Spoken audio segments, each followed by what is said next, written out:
ملولي پښتانه راویښ کا تر څو چې پښتانه ویده وي ته ګټونکی کېدلی نه شي. تا ماته ونه خوړه، بلور ماته ونه خوړه، بلکې د خیبر پښتونخوا ټولو پښتنو ماته وخوړه. د خیبر پښتونخوا پښتنو د تیر په څېر بیا غلطي تکرار کړه چې خپل پښتون یې پرېښود یو پنجابي لمنې راونیوله.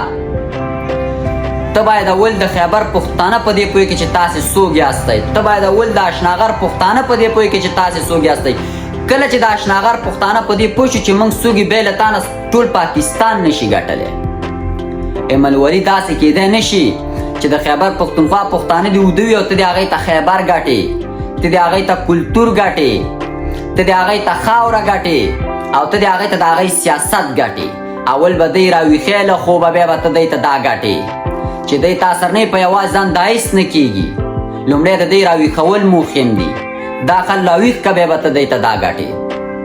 ای د خیبر پښتونخوا پښتنو، د باچا خان په ناره راویښ نه شوئ، د اسفندیار ولی خان په ناره راویښ نه شوئ، د منظور په ناره راویښ نه شوئ، د علي وزیر په ناره راویښ نه شوئ. د چا په ناره راویښېږئ؟ څوک به مو راویښوي له دې خوبه؟ چا ته په تمه یاستئ؟ څوک به راځي تاسې ته؟ ویښ شئ نور، تر څو به پنجابی ستا په خاوره مستي کوي، تر څو به یو پنجابی ستا په خاوره آباد وي.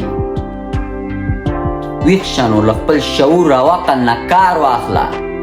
وخت مه ورکړه پنجابي ته، د پښتون ملاتړ وکړه.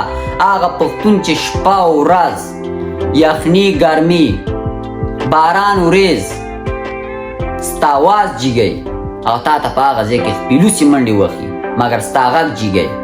ته د هغې سړي ملاتړ نه کې، د یو چا په خوږو خبرو وغولېږي او بس د هغې سړي تر شا ودرېږي.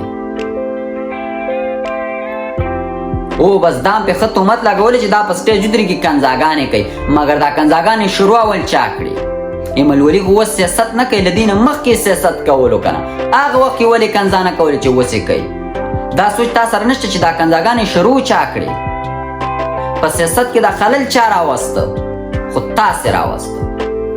ای د خیبر پښتنو هوښیار شئ، تاسې د خاطره څوک نه راځي. همدغه پشمار څو نفر در کې پاتې دي. د دې خلکو ملاتړ وکئ، ګینې قسم مې د په خدای چې بیا درنه ګوره ځان ورکي چې موږ کم طرف ته یو. ملاتړ وکئ د دغې خلکو، که نه بیا به ډېر ارمان وکئ، ډېر به ارمان وکئ خو وخت به تېر